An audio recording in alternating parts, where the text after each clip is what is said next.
Would you take a seat, please? We'd like to reconvene. Thank you.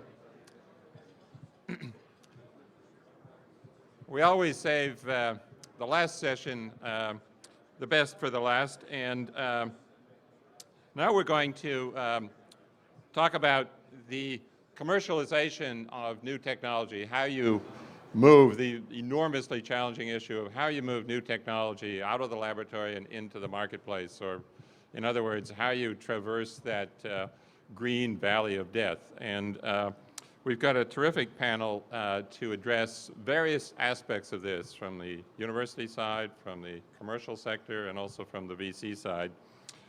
And we've asked Bill Barber to chair this. And I'll ask Bill and the speakers if they would come up now to the panel while I introduce Bill, who will take over from me. Bill is president of Maverick Angels and also co-founder and CEO of ISOmatrix. He's had more than 20 years experience in the management and corporate development experience, and also in the funding of especially new ventures at the angel level. And he's going to be our moderator today.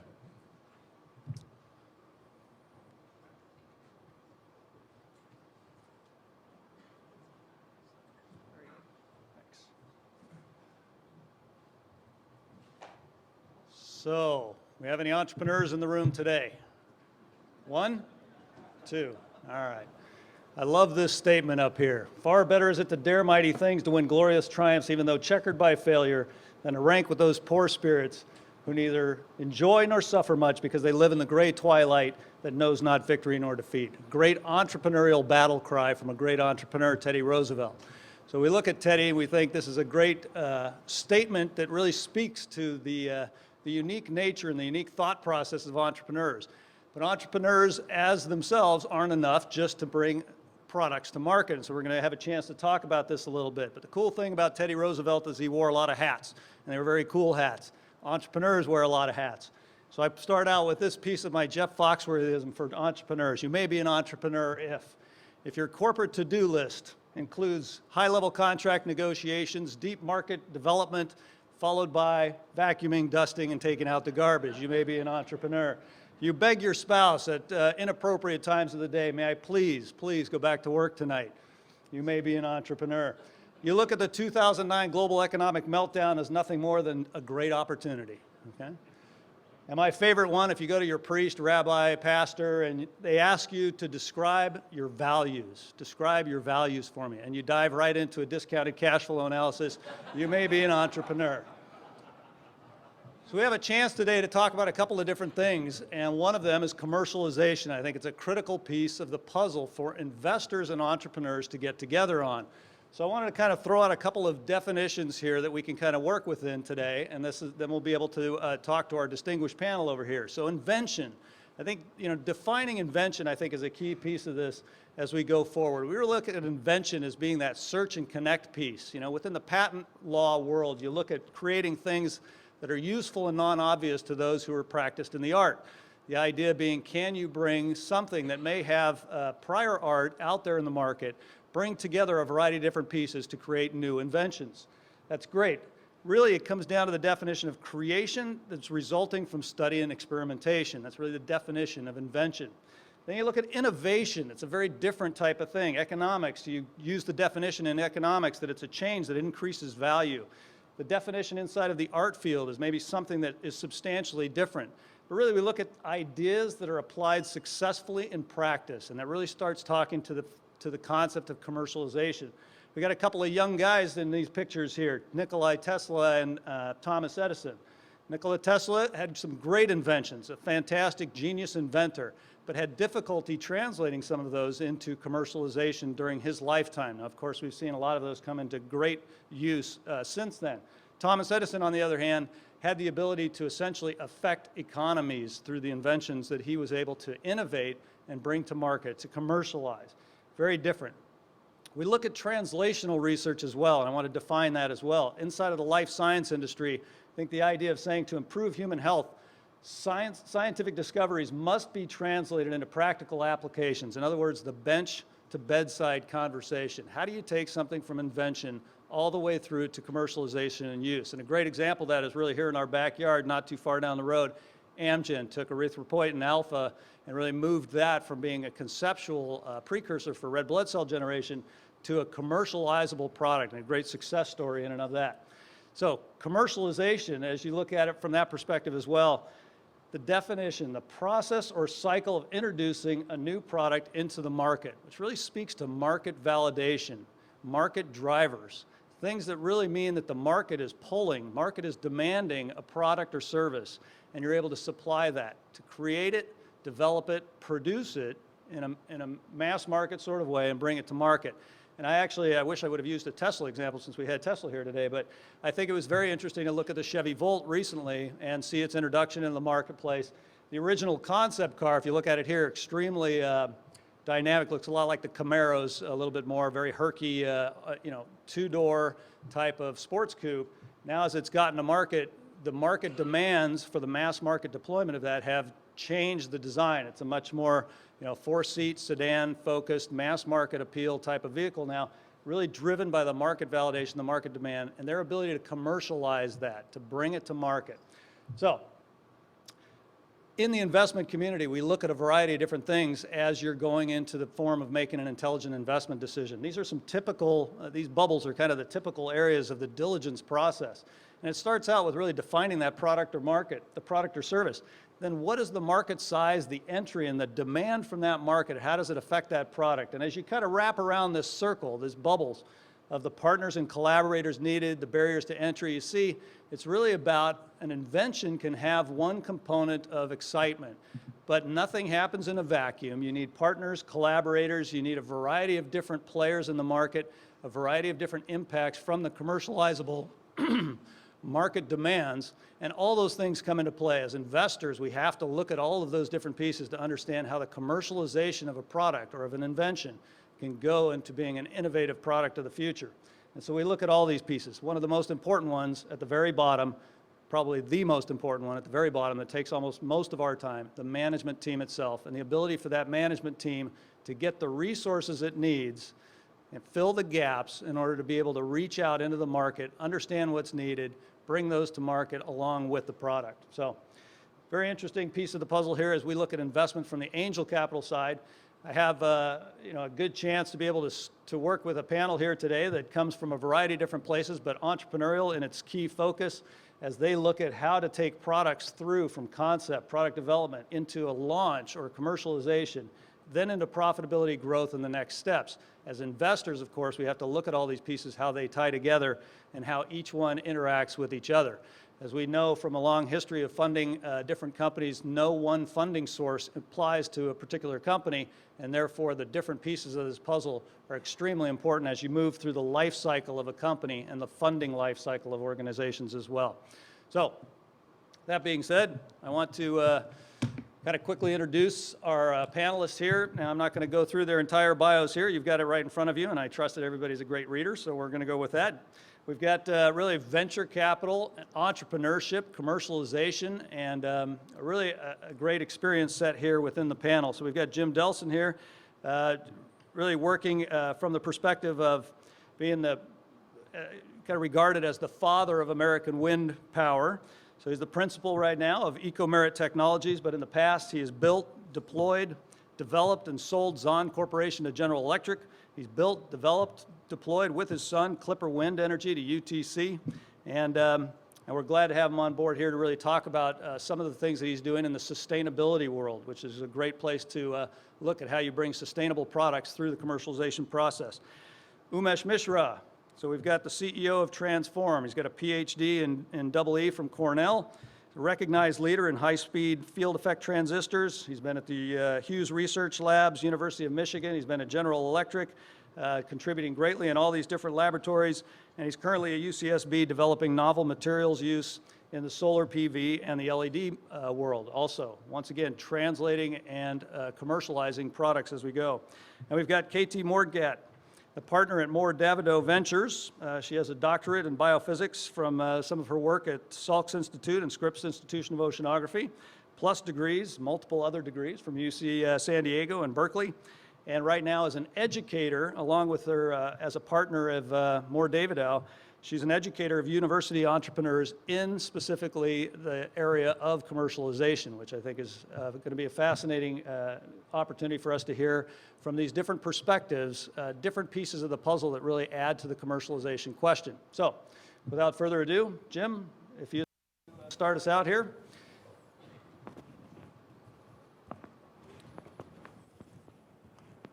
Thank you.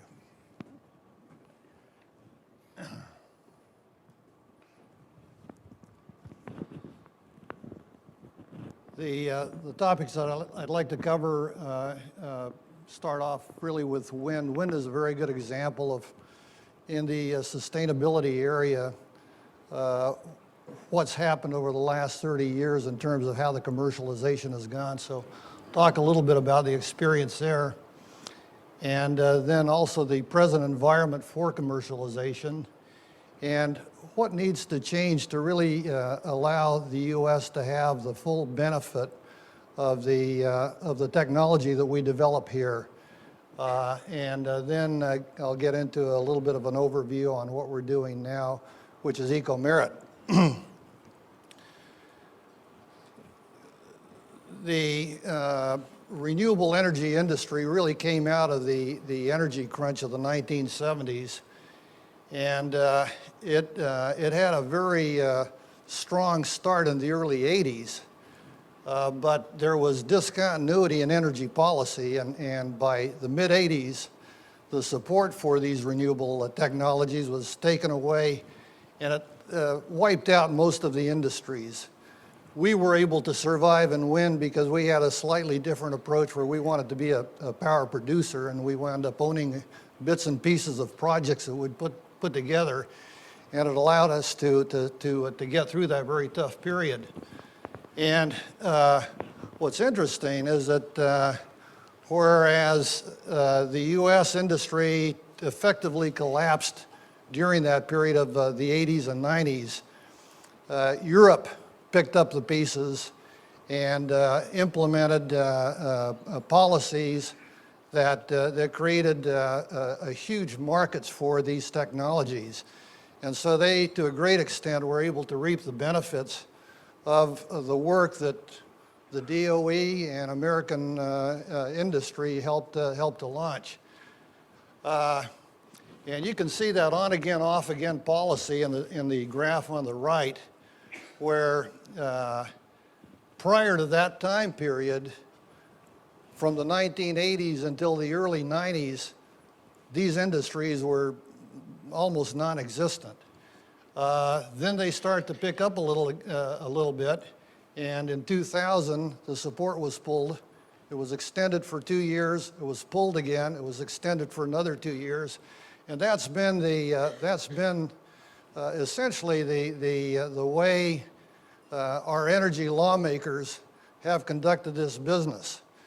And it's in a way akin to using the renewable energy industry as a trading chip to get other things that are needed or wanted by the bigger voices in the energy picture in Washington. So I think that until we get a consistent policy in place, it's going to be a struggle for American commercialization of technologies. We're very good at developing the technologies, but creating the market to really be able to deploy these technologies is a challenge. So the experience that I had was starting off with Zond, and we managed to survive into the early 90s, and at that point, we'd just seen the Gulf War. The DOE created some support again for renewables, and we applied with some ideas on technologies in wind that we wanted to move forward with. We got that support, created 3 generations of turbines, and still the financial markets in the U.S. weren't really behind renewables. So in order to get capitalized to be able to really take Zahn to the next level, I wound up selling a piece of it to Enron, and by 2000 they bought out the balance of the company.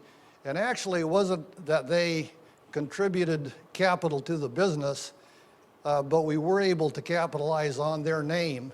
And at that time, back during that period, their name was quite good. So that allowed us to really bring the company up to the point where by 2000 it was the largest developer of wind projects and the second largest manufacturer of wind turbines.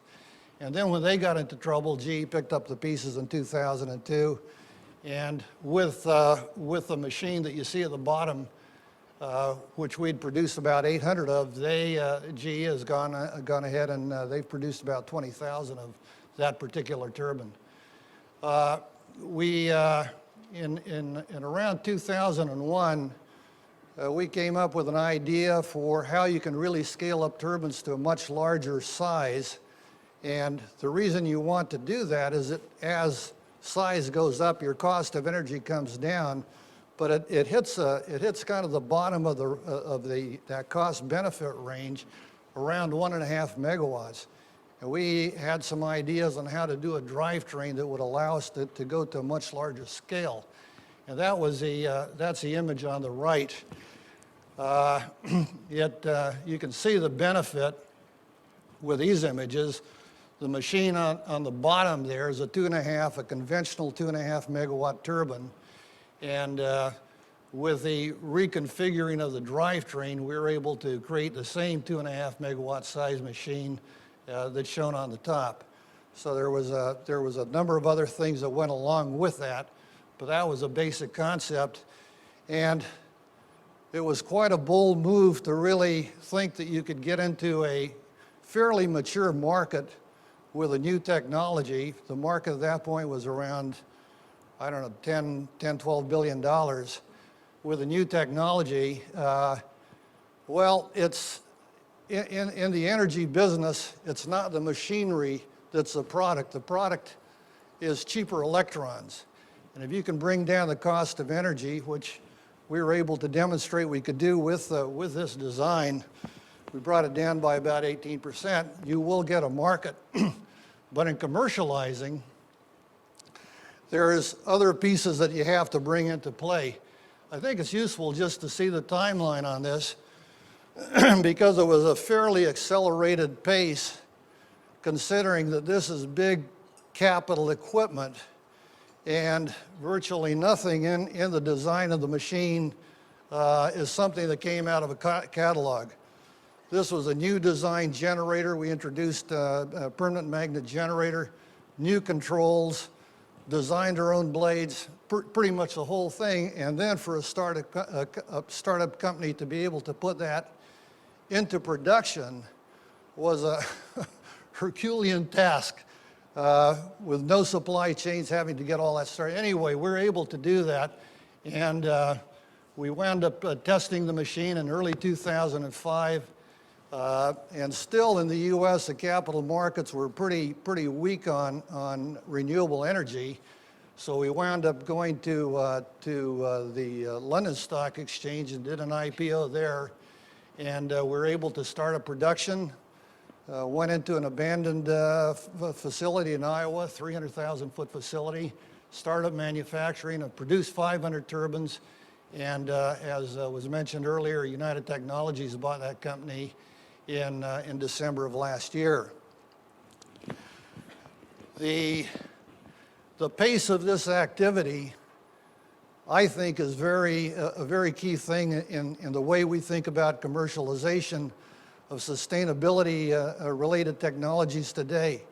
We've got to move this stuff very, very quickly. And typically in commercializing this sort of activity, it's more than just manufacturing. In the case of Clipper, it was also being able to essentially create our own projects. We went around the country and back in 2000, 2002, 2003, there were a huge number of very windy sites that were available. No one was interested in wind at that point in the U.S., and we were able to build a very substantial portfolio. Also had to put together the ability to install and operate the machines. And then at the same time, if you're really going to carve out a leadership position with the technology, you better be thinking about the next generation machine. And we really saw the next generation as being offshore deployment. So we've advanced with the design of a 10 megawatt offshore turbine. It's about 450 tons on top of the tower. It's a 150 meter rotor and a 10 megawatt rating. That machine in its lifetime will produce the energy equivalent of the largest super tankers today, which is about 2 million barrels. Now, what keeps me moving is the urgency for getting this done. And number one, we're way beyond the sustainable yield of the planet by 50% according to some indications. Water tables are falling, glaciers are retreating, agriculture is right on the fringe now. We have a bad crop this year. It's really going to cause great problems on prices, and we're seeing hunger increasing from 800 million to about 1 billion now. It's on the rise. We're importing 2/3 of our petroleum, and we're in a phase where oil is peaking. So how do you go from 90 million barrels a day to the 120 million barrels that is going to be needed 10, 15 years from now? Climate change is intensifying. We're being told that to really stabilize climate at a 2-degree rise, we have to decarbonize by 80% by 2020. I mean, these are pretty formidable kind of things to face. And now this year we crossed 7 billion people on the planet. We're adding another 1.5 million people every day. And so it's no surprise that the number of failing states around the planet have doubled in the last 5-6 years. This is what, I hate to take you through this because you all know this material, but it's why we've come up with a different model than the Zond Clipper approach. And it's one of going to a development lab for sustainability-related technologies. And with the lab, our aim is to take it from the concept to essentially product certification. It's a different model than the earlier one where we take it all the way into commercialization, but the thing that's different today is that you have major corporations around the planet that want to get into this kind of area, but they haven't had their R&D focused on it, and there's just not a whole lot of ways they can do it. So I believe that with a development lab that can move forward 5 or 6 or a dozen technologies, there will be a way to hit commercialization with those, and that's kind of the basic idea of this lab. Right now we're concentrating in five areas: marine energy, wave and ocean currents, bulk energy storage, production of potable water, green building systems, and combined heat and power. We believe that these technologies have the potential of being in certification in kind of a 4 or 5 year time frame. No doubt some of them will take 5 to 10 years, but that time frame is something that we've been able to achieve earlier. And so examples of this. This is wave energy. This machine, 4.5 megawatts, will supply about 1,500 homes. If you deploy 2 rows of these machines over a 20-mile stretch, you've got the equivalent power of a nuclear plant. And we've got a variant of this machine that produces fresh water. The wave energy resource is very large. You can see the circled areas on the map below.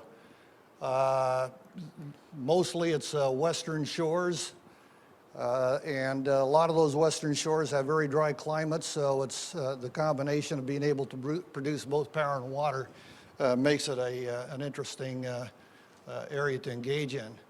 The second area is ocean currents, and in ocean currents people generally think about tidal currents. What we're looking at are these steady ocean currents that are the big gyres, driven by the Coriolis effect. And there are some very large market areas that have these currents fairly close to shore. These are some of the areas that we've identified. We're in particular interested in the coast of Florida, where you go out 15 miles, you're into a current with a velocity of about 1.6, 1.7 meters per second. And the merits of this technology is that you have a steady flow, so you have a very high capacity factor. So you're essentially delivering base load energy at a pretty competitive price. To be able to commercialize this, you have to do all of the other things of really understanding the velocities and the profiles of the current that you're going into, and the environmental studies and grid connections and all that sort of thing. So all of that is part of what we do in parallel to keep within that 4 or 5 year time frame. So that is a significant market for this product.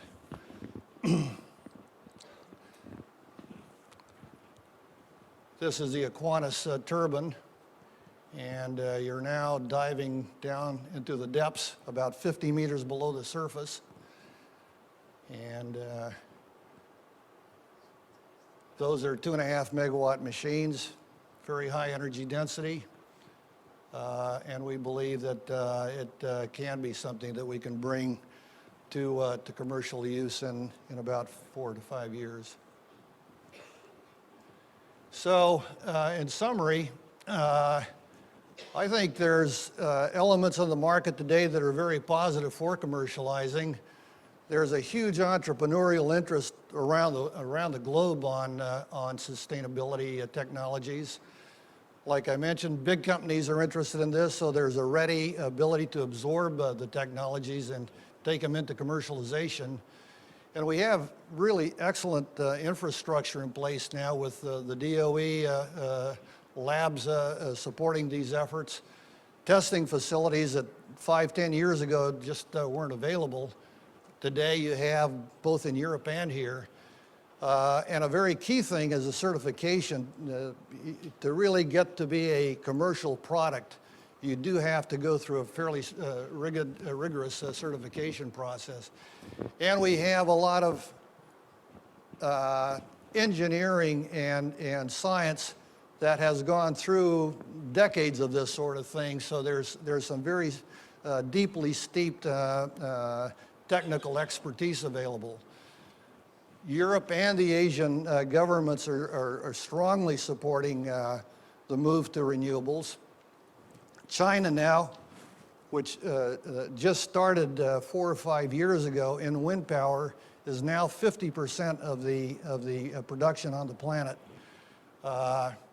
And my final point is that sustainability technologies are going to struggle in the U.S.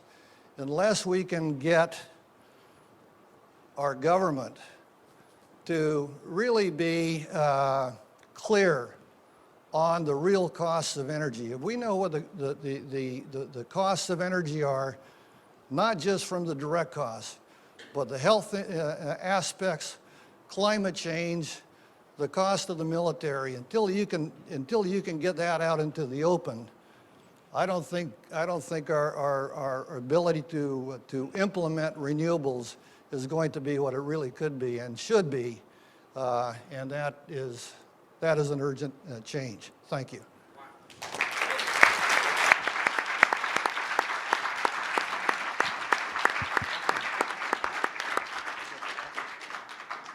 Thank you, Jim. I think I can use a term that I think we can all agree with. That was awesome. Very cool. All right, Umesh, if you'd like to take the stage there. You can hear a little bit about Transphorm. All right, I'll just grab something here.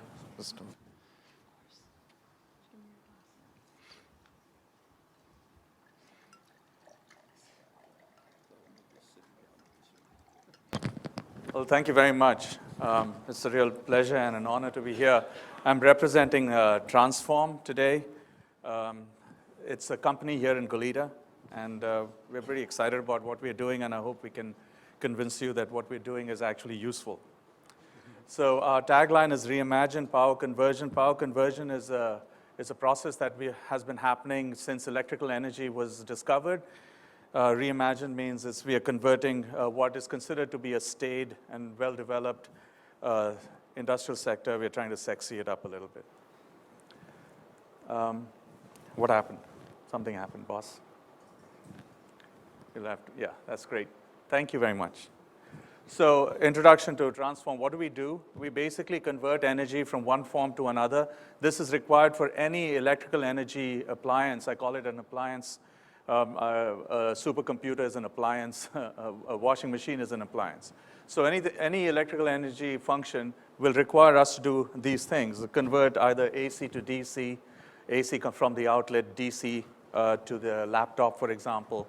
DC to AC, this is an inverter application. Say this could be a photovoltaic panel. This could be power to the grid. This could be a DC battery pack in a Tesla or a Prius. And this could be AC to the motor that drives the car. DC to DC power conversion happens all the time. This happens also in a car where you take a battery pack and raise the voltage to another value. These conversions happen everywhere. It's ubiquitous, and the inefficiencies of conversion are hundreds of terawatt hours. Okay, and what we're trying to do, Transphorm, we believe, is the first company to address this at a platform level, and I'll explain what I mean by that. This is a little bit of bragging. It's an old slide, but basically the most important thing is that we have money to do this stuff. Okay, we've been funded by good VC firms like Kleiner Perkins Foundation, Lux, and Google Ventures. We raised about $38 million. We got voted as one of the best in clean tech startups in 2011. That's for you to judge, though. So the point that I try to make is that we are paying a hidden tax on electricity. It shouldn't be off. It should be on electricity. And if you look at the way electricity is generated in the US, there's so much in coal, over 50% in coal, natural gas, nuclear, hydro, wind, as Jim just talked about. And I'm still kind of in shock after his presentation. It's hard to follow him.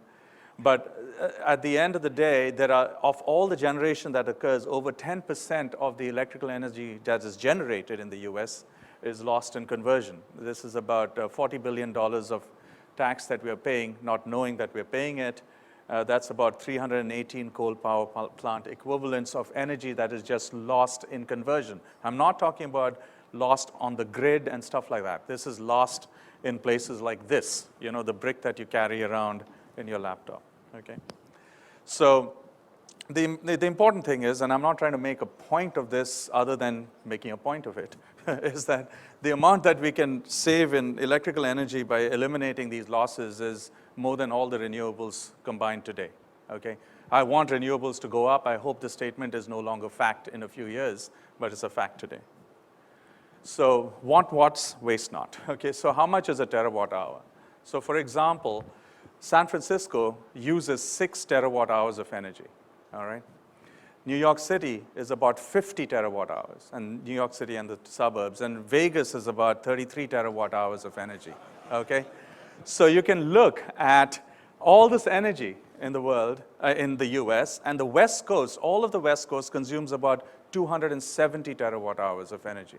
The amount of conversion losses that occur today, and I'm saying Transphorm saving potential, assuming we get 100% of the market, of course we won't, but all the players in this space of electrical energy conversion efficiencies can save over 300 terawatt hours.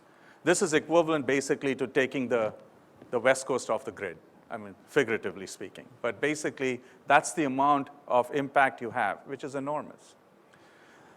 Now, I'll give you a couple of real-life examples. First of all, you've got to make money doing this stuff, and subsidies are nice, and policy is really important, but if you can do it at least partway by making money, that'll be good. And the way you make money is either by amortizing energy efficiency cost, which means you tell the customer, hey, pay up now, and over the life cycle, you will get back what you pay now. That's a good proposition. The other is if you can provide value in form in addition to function. All right, I mean, the kind of stuff that Apple does so well, for example, right? So if I told you that, look, I can take this brick that you carry around today and I can just make it vanish with my technology, you would pay a little money for it, more than the electrical energy savings that you produce. But the reason you can make it vanish is because you have made it efficient and you don't need to put the heat sink that makes it so big. So what ends up happening is at Transphorm are looking at places where the form plus function gives you the value. Another example is inside a hybrid vehicle. This is a Prius. And the nice thing about a Prius is that you have both a battery and an internal combustion engine, which the nice thing about it, it highlights the point I'm trying to make. You have two radiators in a Prius. Again, I'm going back to form plus function. So here's an internal combustion engine, and so you have your normal radiator cooling the internal combustion engine, but obviously that coolant is relatively warm. And then, in addition to that internal combustion engine, you have a second radiator. So a Prius comes with two radiators, right? Buy one, get one free kind of thing. And this one is the one that cools the power, but it's not quite free. That's the problem. This active cooling is for the electronics, this power unit that actually converts the battery power to the power that goes into the drivetrain. So we have two radiators. And the reason is you can't use the hot coolant to cool the electronics, right? So what we are trying to do at Transphorm is to basically affect this electrical power handling unit so that it doesn't need active liquid cooling. Okay, if we can do that, if you can make it by increased efficiency, then the most important thing is that the electronics radiator is removed. I agree with what J.B. Straubel said before, that it's not only the efficiency. If you do power electronics enhancements in efficiency, yeah, that's nice, but it's really the battery that matters. I agree. However, if you can get rid of the liquid cooling, you change the game, because there is nothing more valuable in a car than the space under the hood. Okay. If I told an engineer that I'm going to give you 11.2 liters of space, which is what a Toyota Prius uses, 11.2 liters of space, most of it is cooling, and I give you 11.2 liters of space, the guy's going to kiss you on the cheek. Right? So that's form plus function. So that's what we're trying to do. So what are the markets we operate in? We operate in really old school markets, okay? Industrial motor drives. This is as old school as it gets. But 50% of the electrical energy consumed in the US is used to move things, all right? Escalators, washing machines, you name it. So, and that's basically the following conversion. You take 230 volts of AC out, you go through a DC conversion and then go back to AC, all right? So you go AC, DC, AC.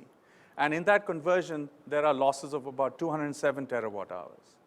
Data server power supplies, this thing is going gangbusters right now. I mean, this is the power hog, which is increasing like crazy because of the web is, there's no end to it. And here, the power supply of the server, not the server itself. We can't do anything about that.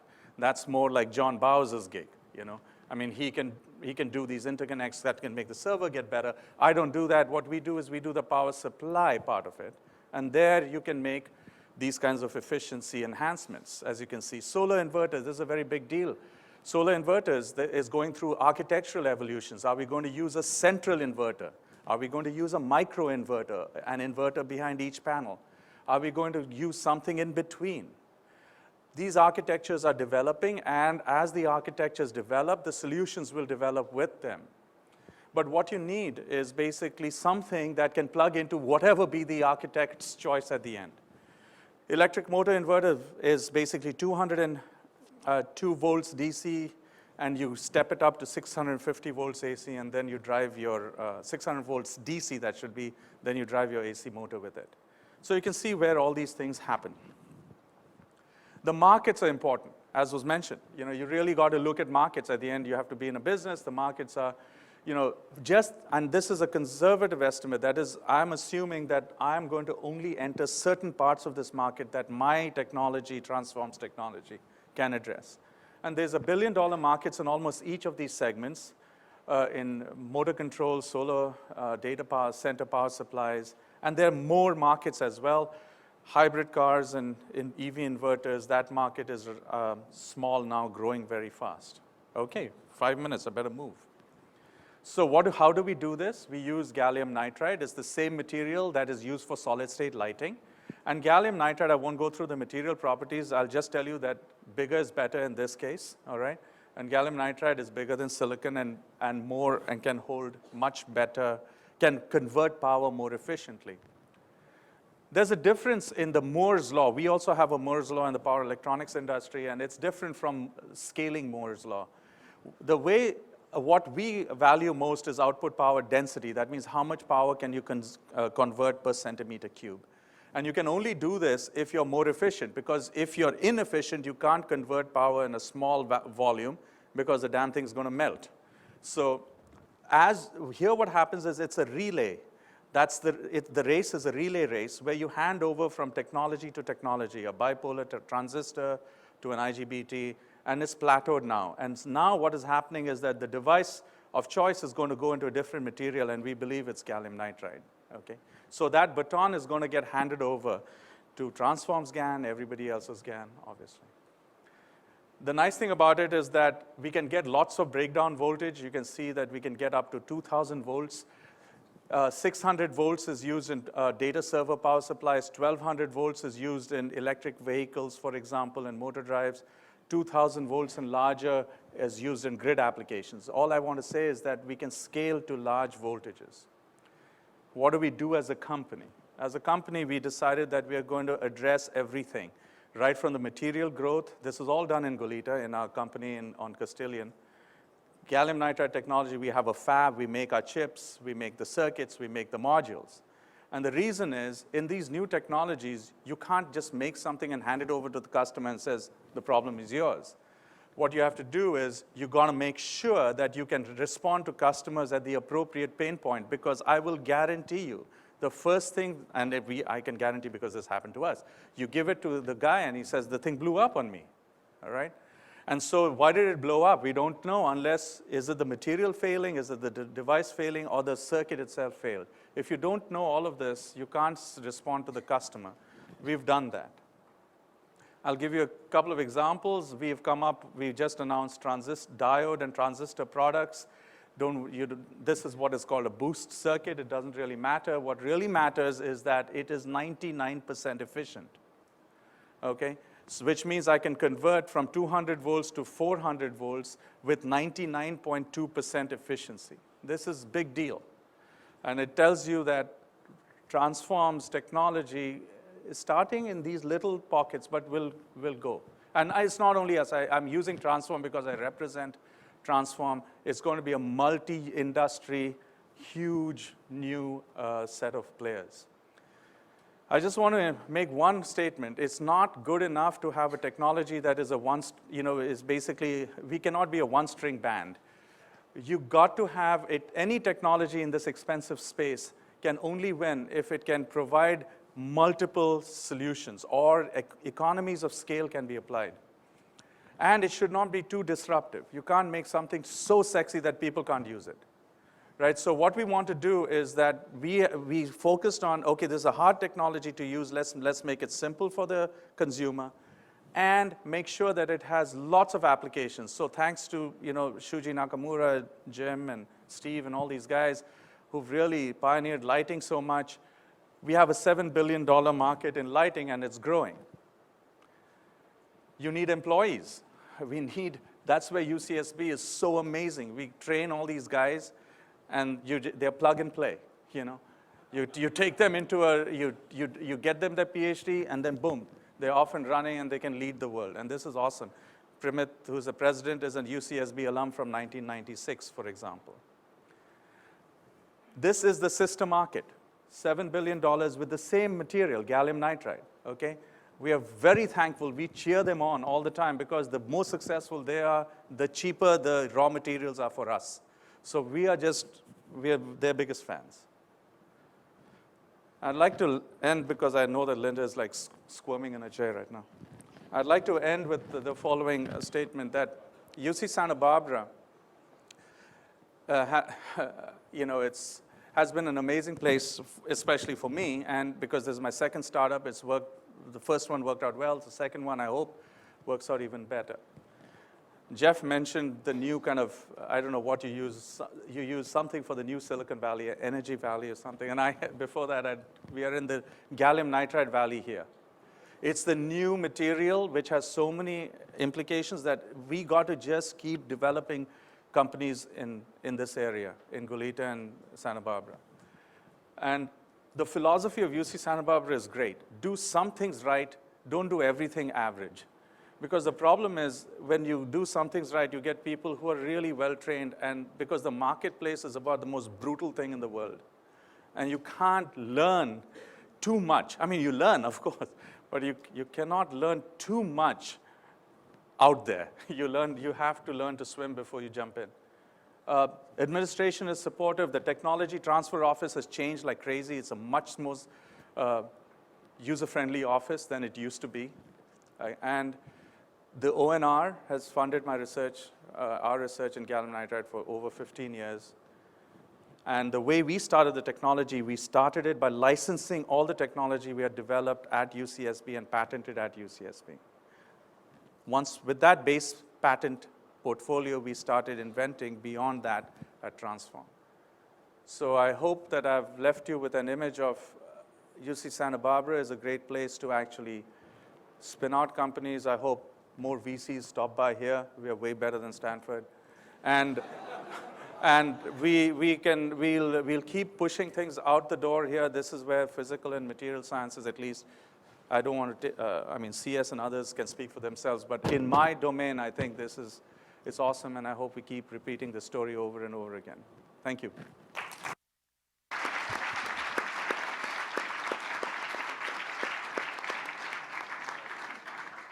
Hey, Umesh, thank you very much. That was a great example of how university technology can make it to commercialization. I think, just want to congratulate you here just on the reality that you're showing that in this kind of difficult space between prevention and the cure, efficiency versus energy generation, that venture capitalists can invest in that prevention piece, that energy efficiency, and by putting products out there that have multiple benefits, I think that's a great way to see that happen in the venture capital world. So we'll wait for KT to get all set up here, and we'll hear a little bit from the venture side. I think it was very valuable to be able to hear from two different entrepreneurs who have been able to kind of show you the been there, done that, been there, done that, been there, done that, and doing it again kind of mentality that serial entrepreneurs are famous for. So we appreciate both of those comments. Now we get to hear from the venture side. So KT, whenever you're ready.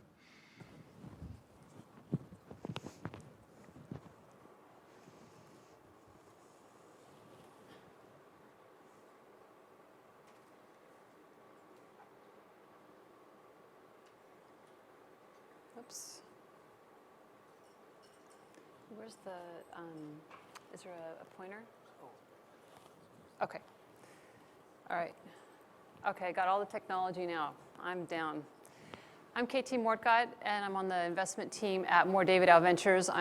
Was honored to also be called an educator, but primarily I'm on the investment team at Davidow.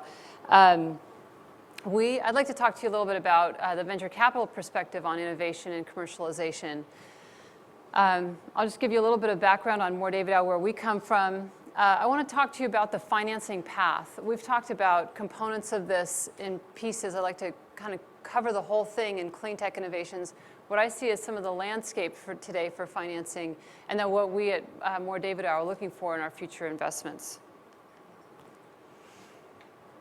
Just briefly, we've been investing for 28 years now in early stage venture capital, in early stage companies. We have about $2 billion under management today, and we're investing out of our 9th fund, which is a $700 million fund. We're very much thesis-led. It means that we think about the world before we take on new investments. So we define areas where we think there's really that are ripe for market changes, and then look for the disruptive technologies that will address those. We are investing across 4 different areas at this point. Clean technology is one of them, as well as life sciences and infrastructure IT and digital media IT.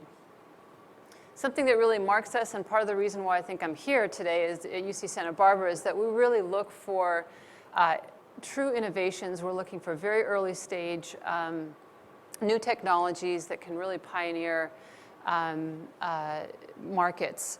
We are hands-on, and we truly believe, as I said, that innovation lies at the core of venture returns. This is not every venture firm follows that, so I just really want to emphasize that.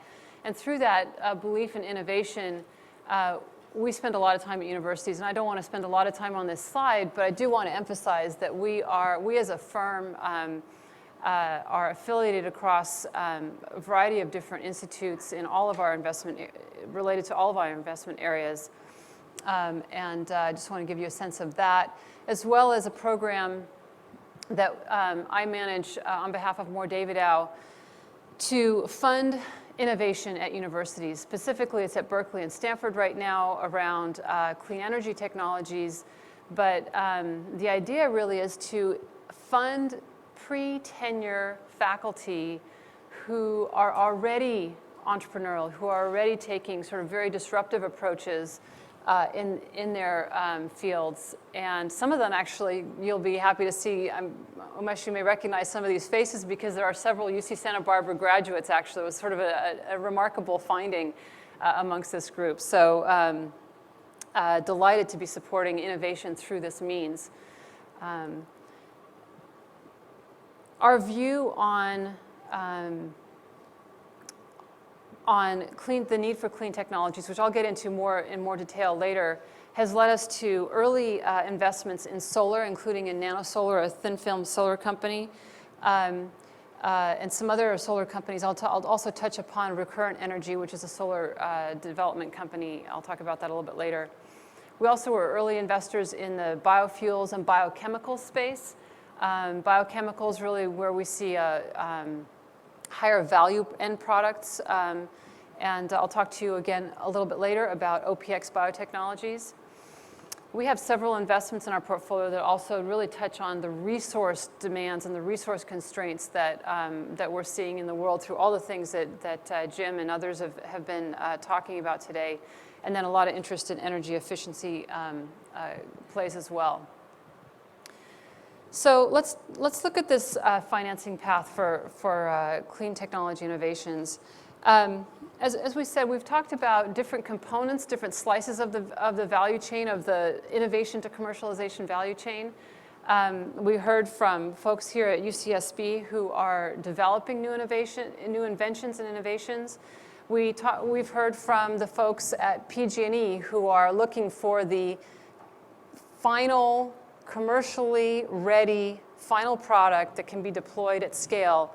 And we're looking, what happens in between those 2 points. So this is a figure that was put together by some of my partners at Mohr Davidow, Will Coleman and Josh Green. And it really shows the capital needs of a clean tech company from innovation to commercialization. So, and then along with not just the needs, so this is capital required, and this is time or stage of development. And you can look, you see here across research and development. I'm not sure how well you see this in the back, so I'm going to just walk you through some of this. Research and development stages, commercialization phase, and then really sort of large-scale adoption phase. So I think that if you walk through this, starting from the research side, you'll see that there's clearly in this purple zone here, there's relatively good amount of funding for the basic research, for applied research that leads to some of the new inventions that are key to the clean technology future. There is On this graph are highlighted a couple of different gaps in funding. So I want to emphasize to you that there is this initial gap here from applied research. A lot of people call this the valley of death. Certainly we talk about this a lot as being a valley of death in terms of innovations leaving the universities. There are others that come later on that are actually critically important, and that we as venture investors pay a lot of attention to the ability of these later stage financing opportunities to be available and accessible to the startups that we're investing in. Without them, we're not able to, the company's not able to scale, and we're not able to get the returns that we demand and that our LPs demand. So walking through the steps then, a lot of times as you get to later stage in terms of demonstration scale, commercial scale development, you'll continue to be seeing venture investors playing at that point, but you're starting to see a step in of private equity, corporate partnering, and over time, debt and project finance.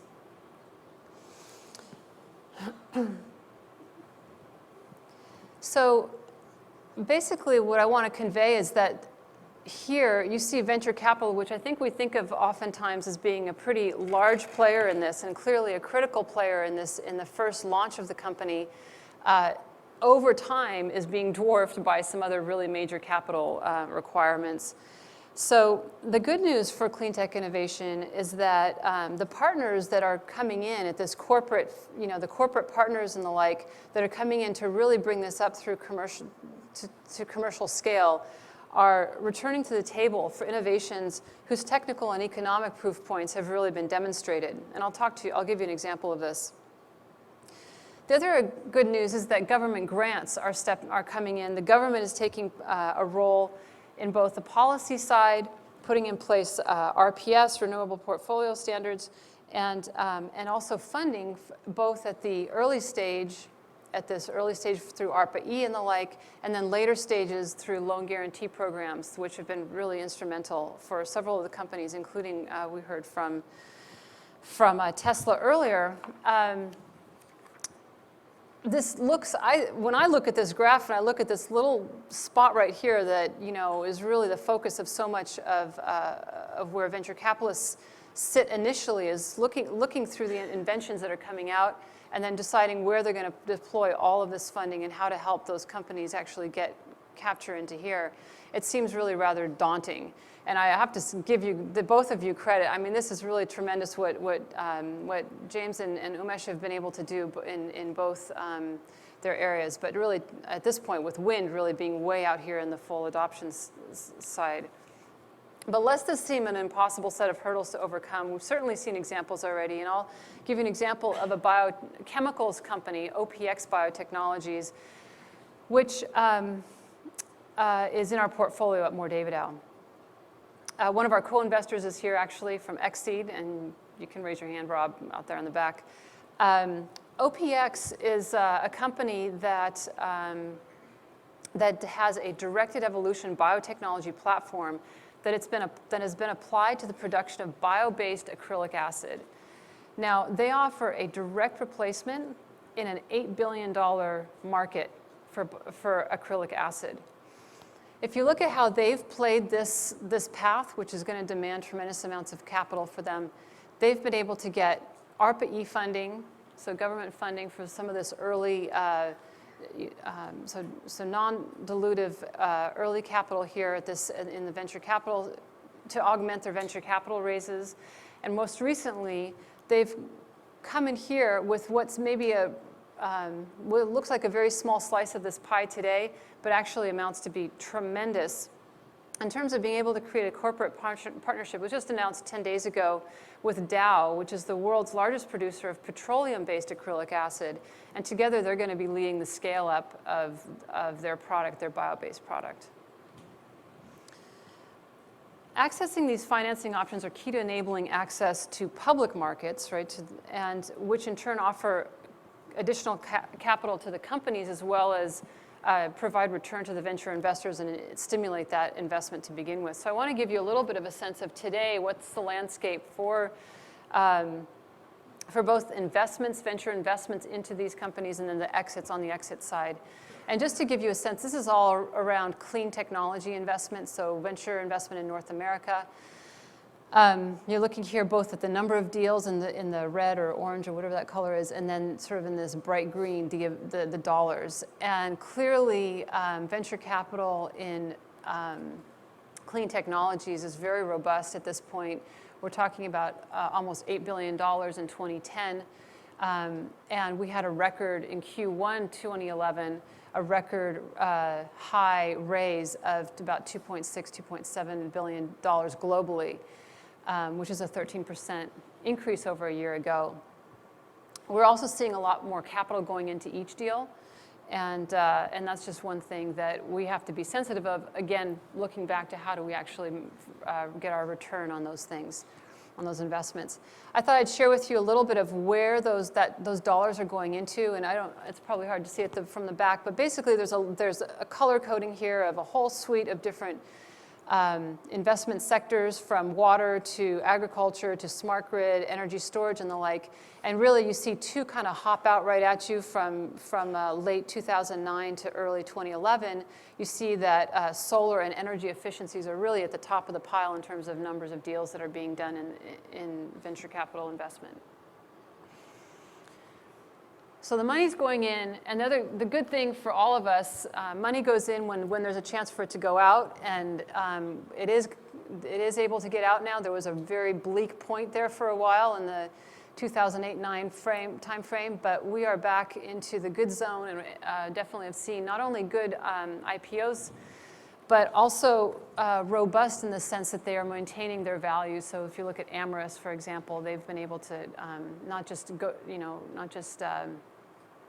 actually, do the IPO and raise the public funds that way, but also to bring their stock value up by about 70% after the lockout period, which is great. If you look at M&A, which is another sort of draw, that's the other side of being able to pull the pulling side, and so we also see a lot of activity in M&A, and that's really important for us to see. So that kind of gives you the big global picture. I'm going to talk in a moment about the picture at Mohr Davidow and sort of how we think about the drivers for investment. But I want to just spend one moment, since we're at UC Santa Barbara, and just talk a little bit about what we see on the university spin-out side, which is really that folks are so familiar. This is really the core of what's being done at the universities, is the faculty and students research and leading to invention. As soon as that invention happens, though, there's sort of this whole explosion of things that happen that that I think the faculty and students aren't entirely set up for. There's a disclosure to the licensing office that may lead to a patent. With that patent filing, though, there's all these questions about, well, what exactly is the application? And with that, then how can you go back and characterize the features of that invention, design a prototype, assess, well, really, what is the opportunity? And you kind of start bouncing around in this whole world of all these unfamiliar area. And I just think that this is an area where I believe, if I can just throw in my 2 cents here, that I think that universities really have a critical role in enabling faculty and students to make it through that, such that they have validated technologies, a clearly defined market opportunity, and a team that can get funded like Umesh's startup has. So just to give you a sense, I think that I actually, given the interest of time, I'm just going to kind of pop through this one. But basically, market, technology, and team are the key components of what we're looking for. I think that's pretty standard, but I'm going to talk to you a little bit about what Mohr Davidow puts on top of that, given this picture of what are the financing needs in clean technology. I think there's 4 areas. We talked about that market opportunity. It has to be really massive. Clean technology often does not have a problem with the big opportunity. We're talking about massive industries, and so this is what happens, though, is that those massive industries are not always very readily accessible by startups, and that's the key. That's the differentiator, I think, in clean technologies that we're looking for. Is how does this technology have access to markets to these well-established markets. Part of that comes from the team. A lot of times what we see is that a team is really the difference between being able to create the corporate partnerships, like what OPX did, be able to create those corporate partnerships and be successful. So in general, we're looking for relatively low capital intensities or a mechanism for accessing the capital, a mechanism and a plan and a team that can access the capital needed.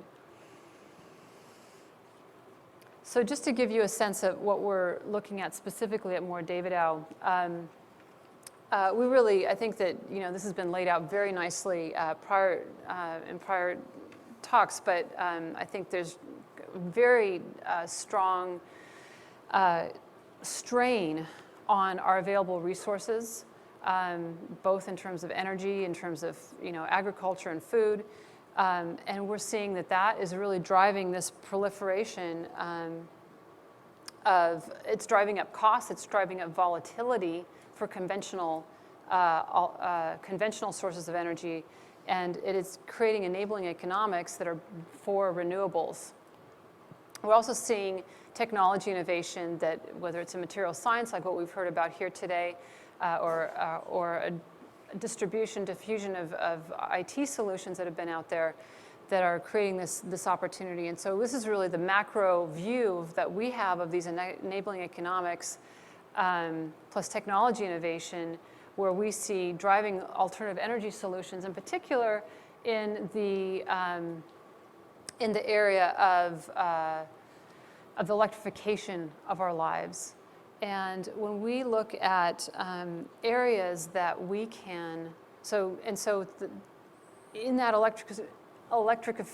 electrification, looking at both the energy supply side, the supply of that energy, of that electricity, the demand, and being able to modulate the demand, and then being able to integrate. A lot of that integration can actually happen through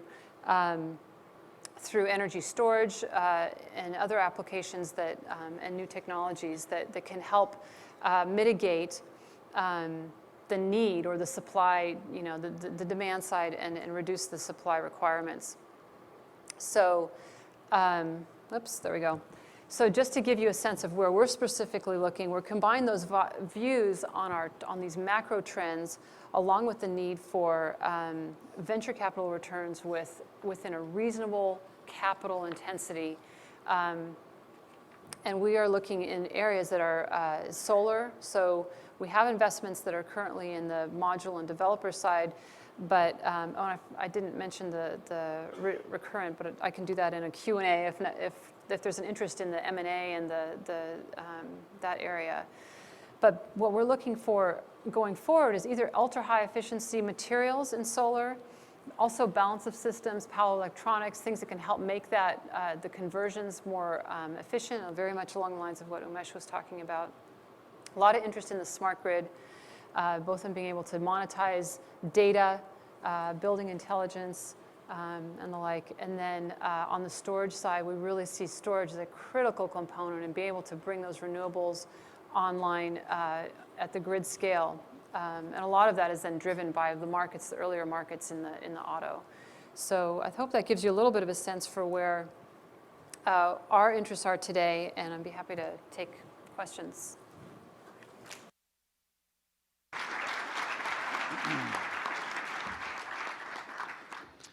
Okay, just a quick show of hands. How many people are going to have questions in the room for these three panelists up here? Nobody? Just a couple dozen? All right. So if we can pass out some microphones here, and so I'll get a chance to kind of ask the first question. But before I do, I think we got one right here, and I just want to point out to Jim. I'm looking at your wife over here. I got a chance to meet her at the reception the other night. She's so proud of you. She's smiling. Just great. So let's go start with the first question right here. Yes, hi, I'm Craig Shields from 2greenenergy.com. I thought this was fabulous. I thought you guys did a fantastic job. Jim, you closed your magnificent talk with a reference to, I guess, what we call internalizing the externalities. In other words, the concept that if we're not forced to pay as we go, we're in a world of hurt. You're closer, I believe, you must be somewhat closer than I to the Washington scene. It seems to me whenever I bring this up, I get a blank stare. Do you think there's any trajectory for a world in which we force those who generate and consume energy to deal with things like the healthcare aspects, the long-term environmental damage aspects, et cetera? You know, it strikes me that it's going to be brought about when the threshold of pain is strong enough. We've responded very well when there's been crisis, but as soon as you know, oil goes from 140 back down to 80 or whatever, everybody goes back to sleep. And I just you know, I think we're kind of at the end of having time to bail out from some of these difficulties. So it will be, I think, America recognizing that we're in a very serious situation, and at that point, I think the response could be very strong. But you know, unless there's pain, I just don't see it happening. Pain first, always. Jeff here, and then we'll go in the back. Yeah. There's a microphone right there. Totally aware, roughly. Can you grab the mic there? Roughly, when you showed the chart of all the investment, number of deals, and it's certainly impressive this last few quarters, it's really picking up, it seems. What would you guess the percentage of those deals there's a subsidy involved? Or for instance, Umesh, I assume you're probably trying to do something that doesn't need to be subsidized because it's just save energy, blah, blah, blah, right? So is a lot of these deals you're investing on the assumption that these are still not economic and need subsidies, or are you working on a lot of niche things that actually aren't going to need any kind of subsidy? They can just stand on their own. Our investments are specific, I'm not sure which mic I'm using, but our investments are made such that they do not require, the economics do not require subsidy. We will certainly seek to benefit from them. The companies certainly seek to benefit from them. But the fact is that the availability of a loan guarantee enables tremendous, a tremendous boost to those who can get it. So I think that it's something you definitely want to leverage. So you leverage while you've got it. Yeah. Okay, let's go in the back. Good afternoon, or good morning, Ed Kuros, Emerging Markets. So one general comment and then a question for Jim. So a general misconception is that a pioneer is the guy or gal with the most arrows in their back. And I think you guys sort of redefine and contradict that, and I think that's tremendous. So for Jim, the question I have is, as wind development and marine renewable energy moves offshore, talk a little bit about the supply chain that needs to be developed, and then what are the material science challenges that the current wind technologies really don't address?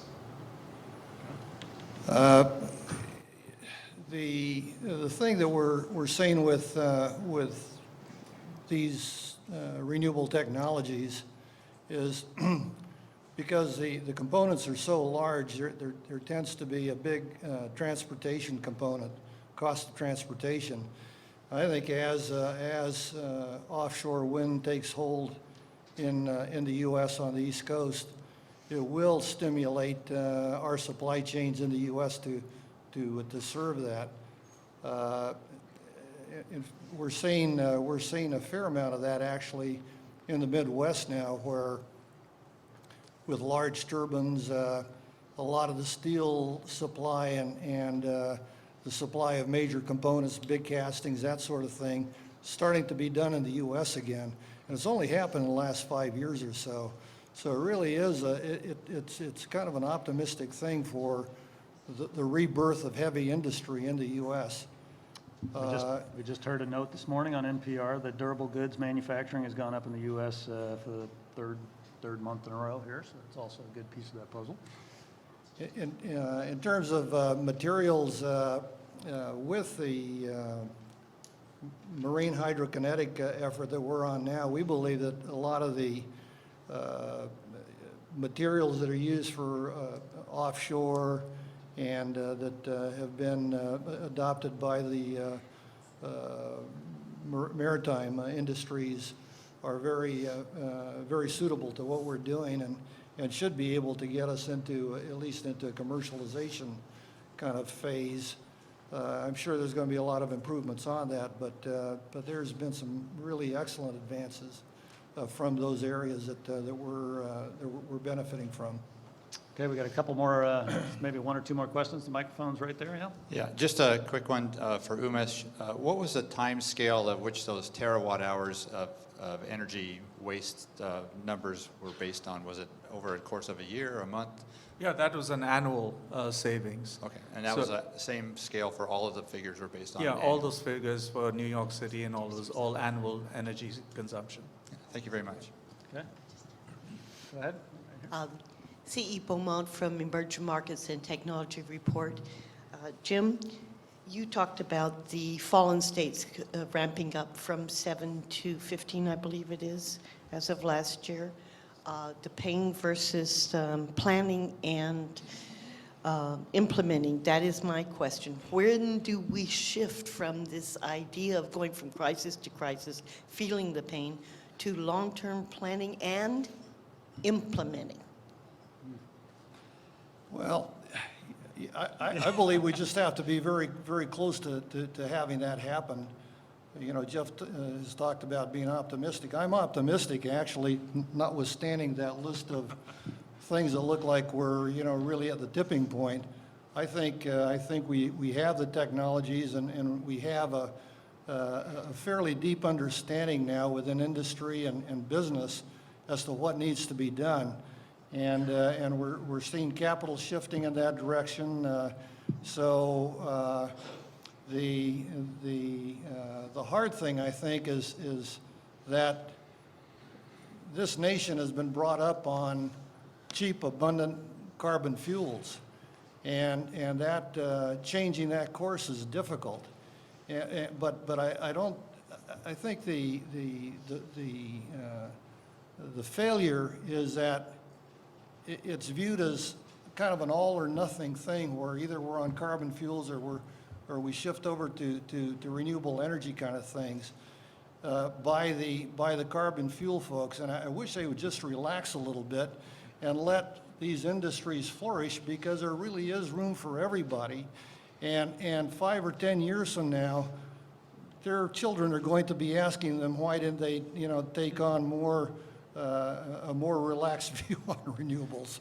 So I don't know. I've been struggling with it for decades now, and I think it comes back to that. It's just a culture that is very single-minded on the carbon fuels as a way to go.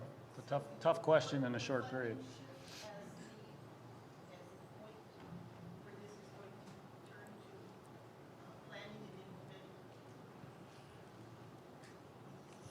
The Department of Energy, I got to tell you, has made a very big change, and I think there's great hope that will be more supportive, and it really comes from the labs, where there has historically been support for a transformation.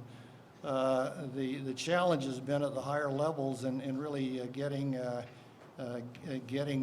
movement. Yeah,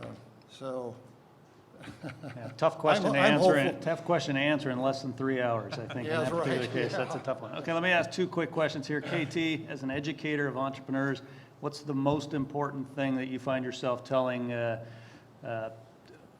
entrepreneurs who are coming out of the academic world and moving into commercialization? What's the most important lesson that you have to translate to them?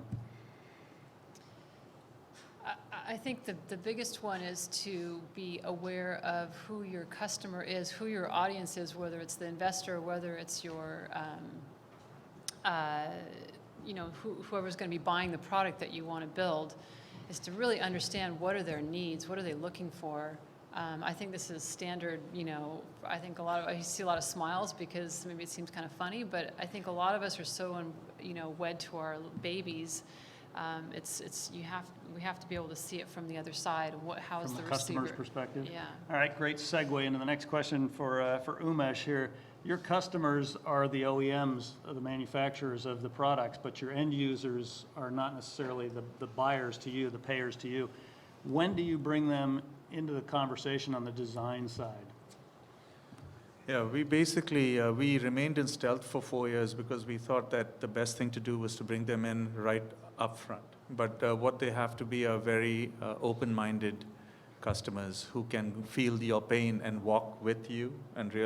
So we had customer partners from day one, and so we've been designed in, but it takes a long time, and the earlier you get into that mode, the better it is, because there's a law of conservation of whipping you're going to get from the customers, and you might as well get it out of the way. Get the whipping done early. Okay, I think we're to the end of our time slot, and I know that there's some snacks waiting for us and other things. So David, I'll turn it back over to you. Terrific panel.